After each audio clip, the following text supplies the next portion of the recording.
Hello and welcome to my channel.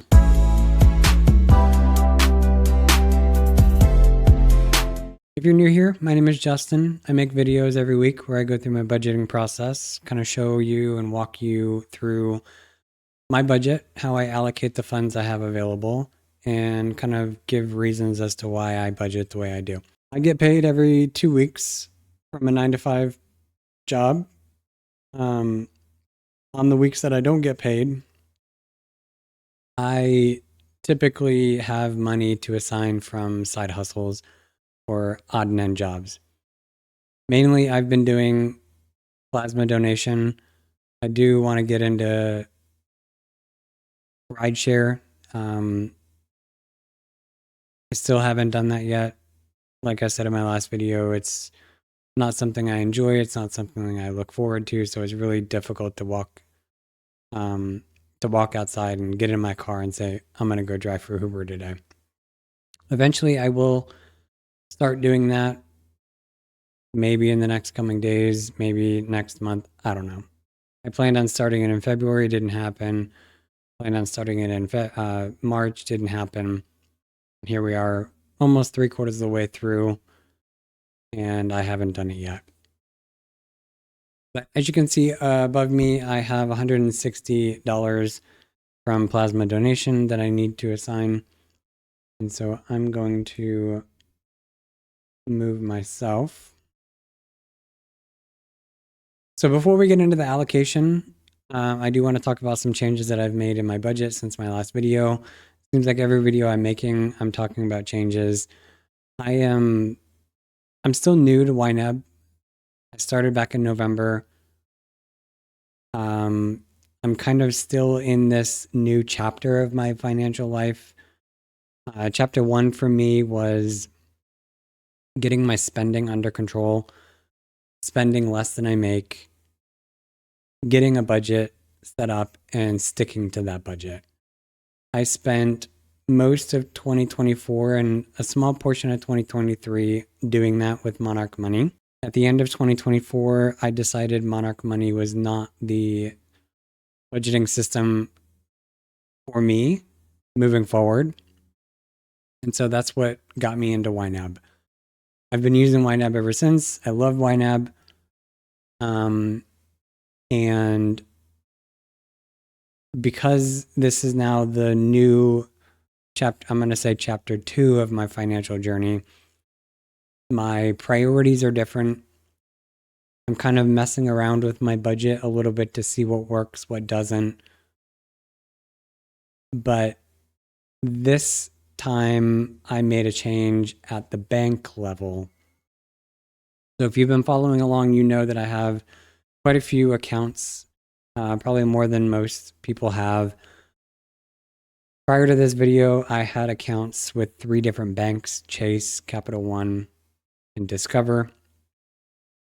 Over the weekend, I made the decision to consolidate my Discover accounts with Capital One, not only because they offer the same things, but also because the reason I got my Discover accounts is no longer something that's beneficial to me moving forward. What I mean by that is back in 2019, I was really stepping foot into this new journey through my financial life. In 2019, I had a really bad financial year and decided that I needed to make changes. My credit was in the tanks. I didn't have the opportunity to have rewards credit cards. That was never on my radar back then. So in order to rack up rewards, I had to get a cashback debit card. And that is where I started my journey with Discover. Discover was offering, I think, 1% cashback on all purchases using the debit card. So I opened up a checking account with them, got a debit card, and started using that card to, I think, purchase gas and groceries. I used it as like a gas and grocery fund. I think a couple months, maybe a year into using Discover, I decided I needed to open up some savings goals accounts because Chase was only offering and still only offers like 0.01% interest on savings accounts. So I opened up all of my savings goals accounts as savings accounts with Discover, kind of moved the money into there that I had in my Chase account, savings accounts, and started earning interest on things like my emergency fund. Then a couple years into that is when I started with Capital One. I got, I think in 2020, maybe, I got my first credit card with Capital One, which was the secured platinum card. And then just recently I upgraded it to a Quicksilver rewards card. And even more recent, I applied and got approved for a Capital One Venture rewards card, a travel rewards card, credit card. So as you can see, the benefits of 1% cashback is not anywhere close to being competitive with this rewards credit card. It's not competitive with even my Quicksilver card, which offers a higher percentage.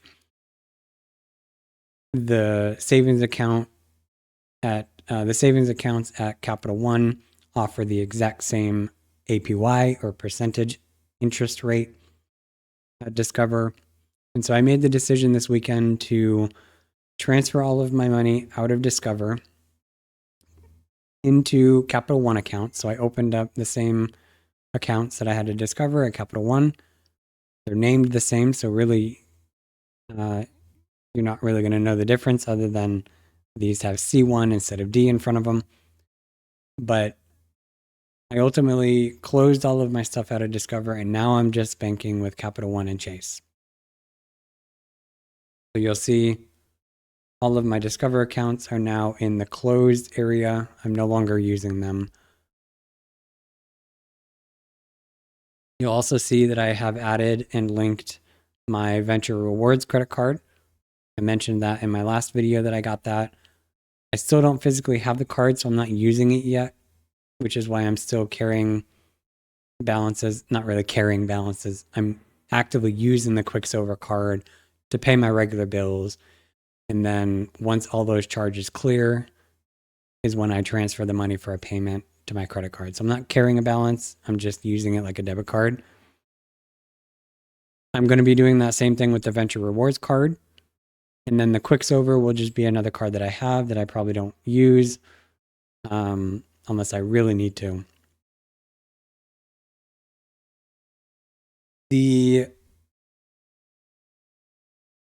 So that is basically the biggest change I've made. I'm now only with 2 banks. I also, I'm going to go to my all accounts. I have these 2 charges here. They're both on my Quicksilver card that I need to categorize. I left them uncategorized to kind of prompt me that I need to address them in this video. And then there's also going to be an overspent category that I need to handle. And then once we get there is when I'll kind of assign the money. So this Walmart charge, I bought ice cream. I don't usually eat ice cream. I've kind of grown out of that. It doesn't, I don't know. My sweet tooth is no longer what it used to be as a kid. I could eat chocolate every day, all day. Now I don't know, like makes me sick to my stomach to have too much sugar and too much sweets. But because of my week that I had last week, I needed something. So I decided to go to Walmart and get some ice cream. And you also see Paramount Plus. A side effect of the main reason I got Paramount Plus was to watch a movie that I wanted to watch in theaters that I didn't get the opportunity to, Gladiator 2. It was streaming on Paramount Plus. And so I ate my ice cream, watched the movie, and relaxed.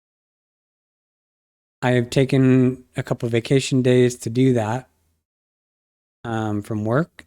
And so I've been off since Thursday. I go back to work tomorrow. I'm filming this on Tuesday. So I took a few days to reset, kind of get my mind right. I've been working on schoolwork. Last week, I started my second master's. So I've been using my time off to kind of focus on school and just kind of relax whenever I want. So for the category of ice cream, I'm going to categorize this as groceries.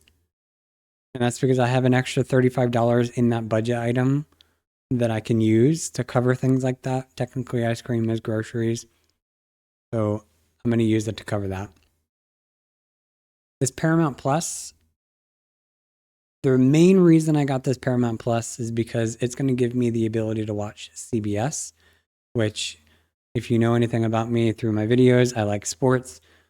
March is March Madness, college basketball tournament.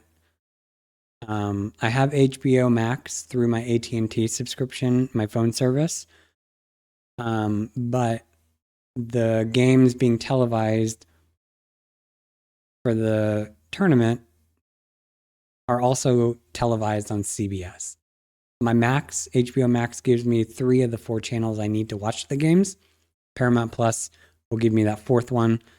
Also, Paramount Plus has a bunch of movies and TV shows that I've just wanted to watch. I never really wanted to get another subscription. But I think it's worth it at this point. I'm getting tired of Netflix. So I might eventually swap Netflix out for Paramount Plus. We'll see. But for the time being, I'm going to have Paramount Plus. I need to cover that. That is going to be, I have a line item that I added, Paramount. So I'm going to save that. And I'm going to go to my budget because I have to take care of overspending. So we'll take care of the Paramount Plus one. This is going to come from discretionary. That's what I'm going to use my discretionary funds for. Cover that. And then I have this $50 charge from PetSmart. On Saturday or Sunday, I went and got the bed that I've been talking about and looking at for the dog. It cost $50. I'm going to cover this using ready to assign.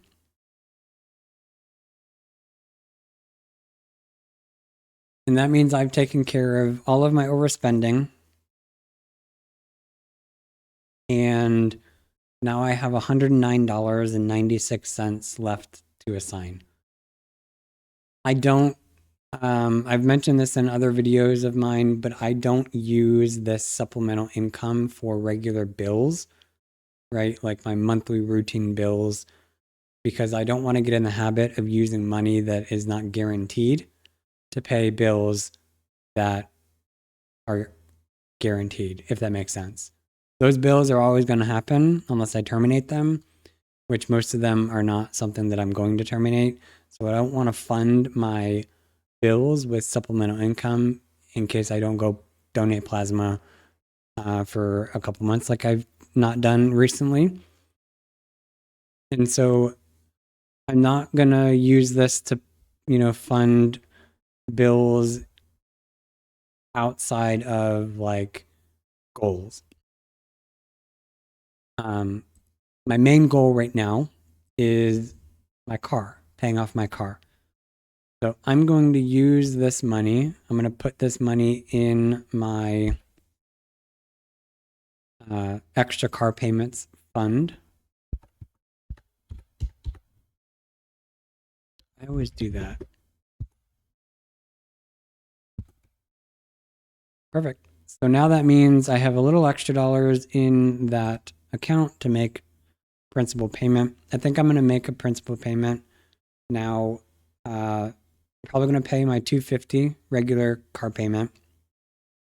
And then I'm probably going to add to that $2,000 in principal payments to kind of kickstart my principal payoff. So that will help me do that. But yeah, that's pretty much everything I have to take care of in this video.